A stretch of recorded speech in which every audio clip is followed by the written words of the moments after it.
శనివారం నల్గొండ జిల్లా కలెక్టర్ కార్యాలయంలో ఉమ్మడి నల్గొండ జిల్లాలకు సంబంధించి బీసీ కుల సంఘాలు, ఇతర కుల సంఘాలు, వ్యక్తులు, సంస్థలతో స్థానిక సంస్థలలో రిజర్వేషన్లు దామాషా పేర్కొనే విషయమై అర్జీలను, విజ్ఞాపన పత్రాలను రాష్ట్ర వెనుకబడిన తరగతుల డెడికేషన్ కమిషన్ చైర్మన్ విశ్రాంత ఐఏఎస్ అధికారి భూసాని వెంకటేశ్వరరావు స్వీకరించి ప్రజాభిప్రాయం తెలుసుకున్నారు. శనివారం నల్గొండ జిల్లా కలెక్టర్ కార్యాలయంలో ఉమ్మడి నల్గొండ జిల్లాకు సంబంధించి బీసీ కుల సంఘాలు, ఇతర కుల సంఘాలు,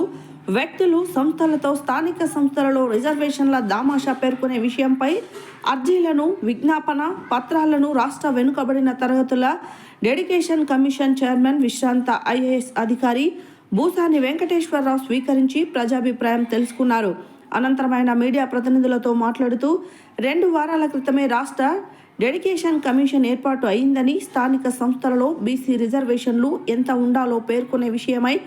ఈ కమిషన్ ఏర్పాటు ముఖ్య ఉద్దేశమని, ప్రత్యేకించి ఏ గ్రామ పంచాయతీలో, వార్డుల్లో,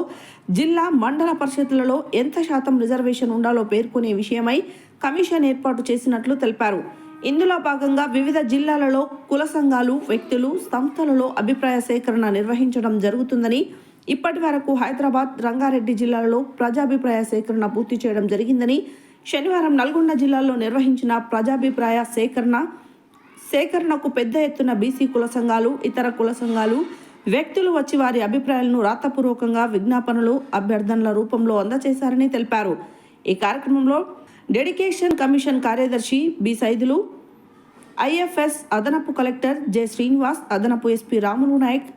డిఆర్ఓ అమరేందర్, ఆర్డీఓ అశోక్ రెడ్డి, నల్గొండ జిల్లా బీసీ సంక్షేమ శాఖ అధికారి నజీం అలీ, యాదాద్రి భువనగిరి జిల్లా బీసీ సంక్షేమాధికారి యాదయ్య, సూర్యాపేట బీసీ సంక్షేమ అధికారి అనసూయ, రాష్ట్ర బీసీ కార్పొరేషన్ అధికారి రమేష్ తదితరులు పాల్గొన్నారు.